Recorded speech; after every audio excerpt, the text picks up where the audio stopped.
Бул эле ойт билесиздер. Ой эми абысыңды болсо мындай убары болуп концерт койбойт болчумун да. Башталды силердики. Кайдагы башталды. Мындай самтырап жүрө бербей үйлөн да. Мунарды кыздар карабайт го.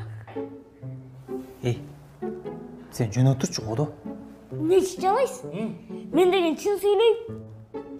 Сизге караганда менин атам толтура, кыздар карайт. Туурабы ата? Каяктагы кыздарды айтып атасың? Жөнчү каяктагы немелердин баарын айтпай. Экөөбүз сейилдеп жүргөндө толтура кыздар менен сүйлөшөсүз го. Даже менин класс жетекчимде да шарт этип алгансыз. Так, интересно, кайсы кыздар менен жүрөсүң? Ушул кичинекей баланын айтканын ишенипти сен дагы. Между прочим, менин балам деген жанагы эмне менен чыркырап жүрдүң эле? Чындык деп, папа.